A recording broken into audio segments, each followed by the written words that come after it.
अब रिसेन्टली एउटा इक्जाम्पल दिन्छु, हाम्रै आफ्नै देशको भर्खर नयाँ सरकारको कुरा।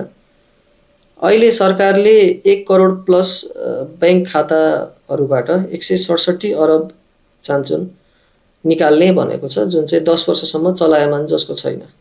एउटा व्यक्तिको कम्तीमा पनि 4 देखि 5 वटा बैंक अकाउन्ट हुन्छ र एउटा व्यक्तिले, साधारण व्यक्तिको कुरा हैन, अब बिजनेसम्यानहरू, ठुल्ठुलो बिजनेसम्यानहरू, कर्पोरेटहरूको कुरा अलग भयो। साधारण व्यक्तिको चाहिँ एउटाको 4 वटा पक्कै पनि हुन्छ, किनभने कोही साथीको मार्फतबाट बनाएको हुन्छ, कोही केको मार्फतबाट बनाएको हुन्छ र सबै बैंकमा कारोबार गर्छ भन्ने छैन। कुनै एउटा दुईटा पर्टिकुलर बैंकमा कारोबार गरिरहेको हुन्छ र जब ऊ चाहिँ त्यो बैंकको अकाउन्ट खारेजीको प्रक्रियामा जान्छ र बैंकमा गएर कुरा बुझ्छ, उसलाई त्यो यति झन्झटिलो लाग्छ नि त्यो खारेजीको प्रक्रिया, बरु म त्यत्तिकै छोडिदिन्छु त्यो अकाउन्ट, तर म खारेज गर्दिनँ भनेर एउटा इन्डिभिजुअल व्यक्तिले त्यो सोच्छ भनेपछि कम्पनीको हक हितमा त त्यो कुरा एकदमै ड्रास्टिक छ। कम्पनी खारेजी भनेको त यति झन्झटिलो, यति अप्ठ्यारो बनाएको छ पुरानो सरकार अथवा बुद्धिजीवी अथवा कर्मचारी जसले बनाएको हो। यो किन बनाएको भनेर अचम्म पनि लाग्छ हैन।